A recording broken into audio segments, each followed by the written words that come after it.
하나님이 우리에게 주신 말씀은 신명기 23장 19절에서 25절의 말씀입니다. 우리 23장 19절에서 25절의 말씀 우리 한 목소리로 우리 봉독하도록 하겠습니다. 내가 형제에게 구워 주거든 이자를 받지 말지니 곧 돈의 이자, 식물의 이자, 이자를 낼 만한 모든 것의 이자를 받지 말 것이라. 타국인에게 내가 구워 주면 이자를 받아도 되거니와 내 형제에게 구워 주거든 이자를 받지 말라. 그리하면 내 하나님 여호와께서 내게 들어가서 차지할 땅에서 내 손으로 하는 범사에 복을 내리시리니 내 하나님 여호와께 서원하거든 갚기를 더디하지 말라. 내 하나님 여호와께서 반드시 그것을 내게 요구하시리니 더디면 그것이 내게 죄가 될 것이라. 내가 서원하지 아니하였으면 무죄하리라. 그러나 내 입으로 말한 것은 그대로 실행하도록 유의하라. 무릇 지어한 잘못은 내 하나님 여호와께 내가 서원하여 입으로 연약한 대로 행할지니라. 내 이웃의 포도원에 들어갈 때에는 마음대로 그 포도를 배불리 먹어도 되느니라. 그러나 그릇에 담지는 말 것이요 내 이웃의 곡식밭에 들어갈 때에는 내가 오른손으로 그 수삭을 따도 되느니라. 그러나 내 이웃의 곡식밭에 낫을 대지는 말지니라. 아멘. 오늘은 존 웨슬리 목사님의 돈의 사용이라는 설교를 토대로 말씀을 전하려고 합니다. 제가 대학원을 다닐 때 이 웨슬리 목사님의 설교문을 읽고 질의응답을 하는 그런 수업이 있었습니다. 수업 방식은 아주 간단하죠. 하지만 그 첫 수업 이후부터는 학생들이 흔히 말해 멘붕에 빠지게 됩니다. 왜 그러냐면 우리 해보신 분도 아시겠지만 설교문의 내용이 너무 어려워서 한 3번은 읽어야지 그 내용이 이해가 됩니다. 웨슬리 목사님의 모든 설교는 구원론적인 내용이 항상 포함이 되어 있습니다. 하지만 웨슬리 목사님의 표준 설교, 엄선된 이 표준 설교 44개 중 마지막 설교, 그것이 바로 오늘 말씀드리려고 하는 돈의 사용이라는 이 설교입니다. 이 설교는 구원론적인 신학적 의미를 부여하기보다는 실질적인 내용들을 포함하고 있습니다. 이 의미와 취지를 잘 생각해 봐야 합니다. 왜 웨슬리 목사님이 이 돈의 사용이라는 설교를 하셨을까요? 그것의 해답은 오늘 본문에 적혀 있다고 생각되어집니다. 물질 막는주의. 우리는 아직도 이 안에서 해방되지 못했습니다. 정신적인 것을 무시하고 의식주 따위의 물질 문제를 중히 여기는 주의, 물질로서 모든 것을 다 이룰 수 있고 물질만 채워지면 만족한다고 여기며 물질을 최우선 가치로 여기는 것, 이것이 물질 만능주의라고 합니다. 우리의 모습을 한번 우리 되돌아보았으면 좋겠습니다. 웨슬리 목사님은 이 돈에 대한 가치에 대해서 이렇게 이야기했습니다. 돈은 그 자체로서의 중립적인 가치를 지니는 것이며 문제는 돈을 사용하는 사람이지 그 돈 자체는 잘못이 아니다. 돈은 잘 사용하면 좋은 것이다 라고 이렇게 말씀하셨습니다. 성도 여러분, 여러분은 돈에 대한 어떠한 가치관을 가지고 계시나요? 돈은 우리가 살아가는데 꼭 필요한 요소입니다. 돈이 없으면 우리는 아무것도 할 수 없습니다. 그래서 우리는 돈에 대한 올바른 재정관을 세우고 지켜야 할 필요가 있는 것입니다. 웨슬리 목사님은 돈을 사용함에 있어서 이 3가지 기준을 지키고 그렇게 말씀하셨습니다. 저희가 크리스천으로 이 3가지를 잘 지킨다면 돈에 얽매이지 않고 돈에 대한 가치관을 새롭게 쓰여졌으면 좋겠습니다. 그 중에 첫 번째는 할 수 있는 한 많이 벌어라입니다. 23장 우리 19절과 20절의 말씀처럼 우리 같이 한번 읽어볼까요? 19절과 20절의 말씀. 내가 형제에게 구워 주거든 이자를 받지 말지니 곧 돈의 이자, 식물의 이자, 이자를 낼 만한 모든 것의 이자를 받지 말 것이라. 타국인에게 내가 꾸어주면 이자를 받아도 되거니와 내 형제에게 꾸어주거든 이자를 받지 말라. 그리하면 내 하나님 여호와께서 내가 들어가서 차지할 땅에서 내 손으로 하는 범사에 복을 내리시리라. 아멘. 할 수 있는 한 많이 벌어라. 돈을 벌지 말라고 이야기하는 것이 아닙니다. 그것에 대한 방법은 이렇게 제시했습니다. 정직하고 정당한 방법으로 벌어야 한다. 건강을 해치면서까지 벌면 안 된다. 우리의 영혼, 양심을 해치지 않는 범위에서 최대한 벌어야 한다. 돈을 벌려고 우리의 양심과 영혼을 팔면 안 된다. 이웃을 해치는 한도, 이웃을 해치지 않는 한도에서 벌어야 한다. 돈보다 사람이 우선이다. 타인의 육체에 해를 끼치는 일로 돈을 벌면 안 된다. 예로 술, 담배, 의사가 환자에게서 돈을 더 받기 위해서 일부러 치료를 해주는 것들, 그리고 근면하고 성실하게 최선을 다해서 일해야 한다라고 이렇게 제시하고 있습니다. 이렇게 5가지의 방법들이 목사님께서 이야기하고 있는데, 성도 여러분, 이에 어긋나지 않는다면 할 수 있는 한 많이 버시길 소망합니다. 이 5가지를 지켜서 돈을 벌기는 현실적으로 쉽지는 않습니다. 그것은 하나님이 하셔야 합니다. 세상은 우리의 정당함을 인정하지는 않을지 몰라도 하나님은 우리의 마음 중심을 아시는 분이시기에 하나님 안에서 정당하게 일한다면 더 큰 축복으로 채워주실 것입니다. 2번째 방법은 할 수 있는 한 최선을 다해 저축하라입니다. 이에 이렇게 방법을 제시했습니다. 육신의 정욕을 위해 재물을 낭비하지 말라. 즉 소박한 식사를 하라. 사치스러운 것에 돈을 쓰지 말라. 옷, 장신구, 정원, 집, 예술품 등 이것은 허영심을 이야기하고 있습니다. 그리고 자녀들에게 필요 이상의 재산을 물려주지 말라. 할 수 있는 한 많이 벌었으니 이제 최선을 다해 저축하라고 말씀하십니다. 사실 저축에 대한 의미를 두는 것보다는 열심히 번 돈을 제대로 사용하라고 말씀하시는 것입니다.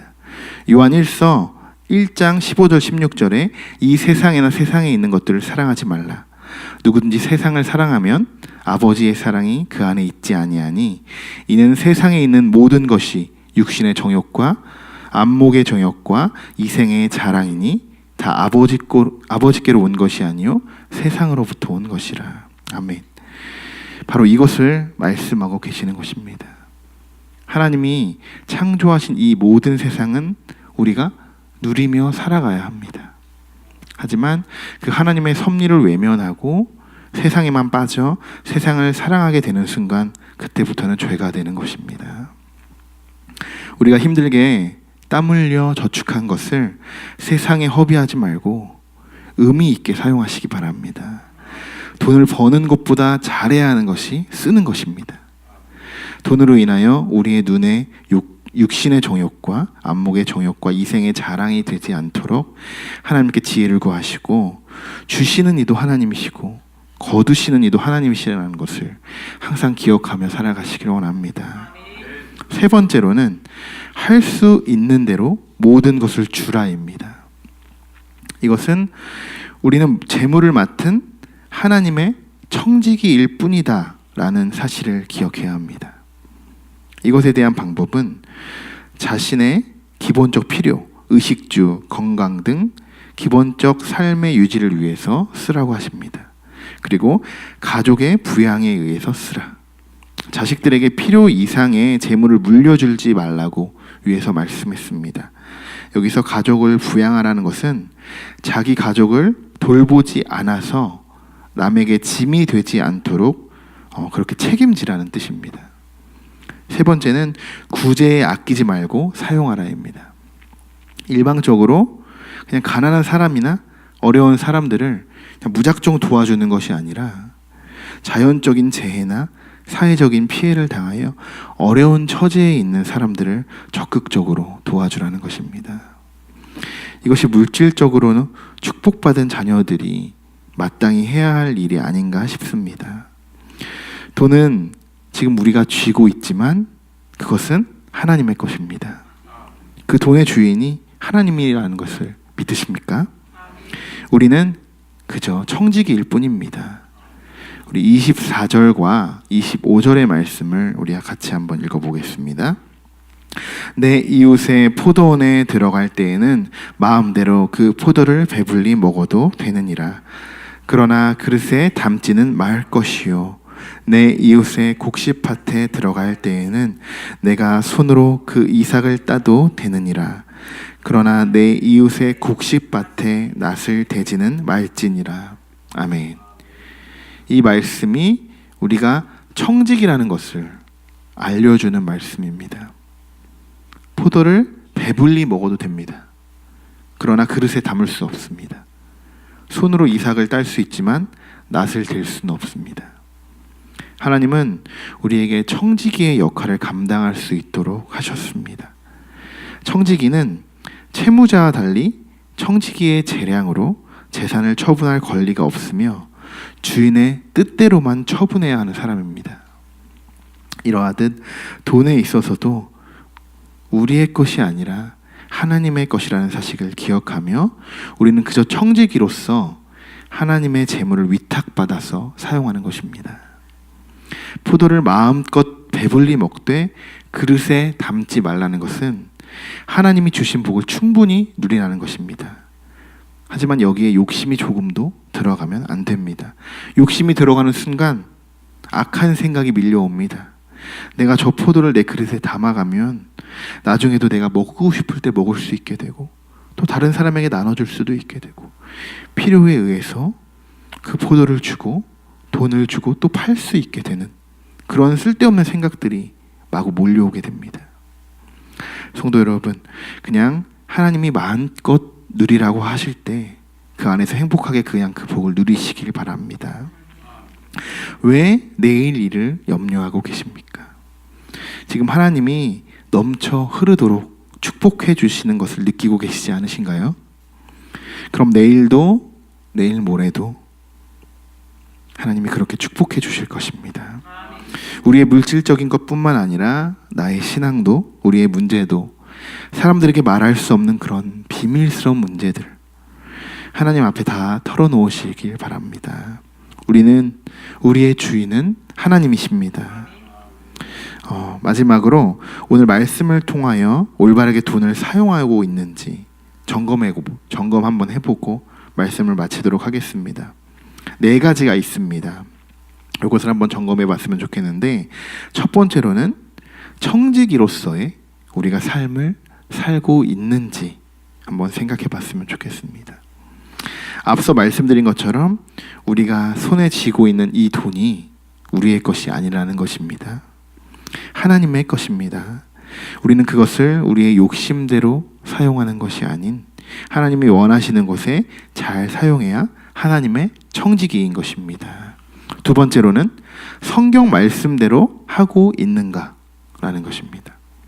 이는 세상에 있는 모든 것이 육신의 정욕과 안목의 정욕과 이생의 자랑이니 다 아버지로부터 온 것이 아니요 세상으로부터 온 것이라.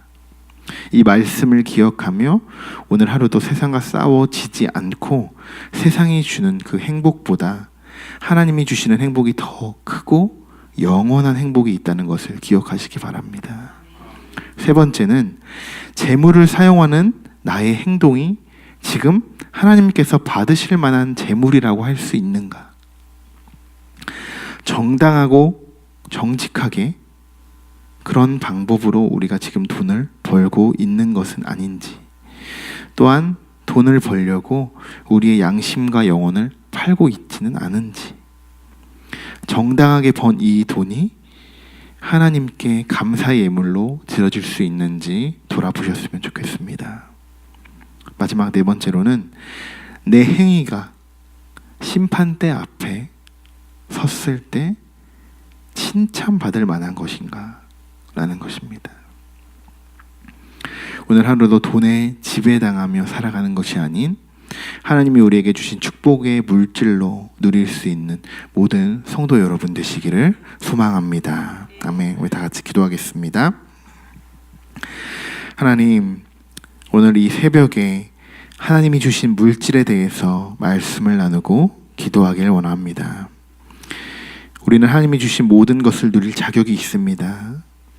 오늘은 특별히 물질적인 것에 대해서 억눌린 자들이 있다면 해결되어지게 하시고, 또한 오늘 하루도 정당하고 성실하게 일할 수 있도록 인도하여 주옵소서. 돈을 사용함에 있어서 우리의 욕심이 들어가지 않게 하시고 계속적으로 우리의 신앙을 점검하며 하나님의 청지기로서의 역할을 잘 감당할 수 있도록 도와주옵소서.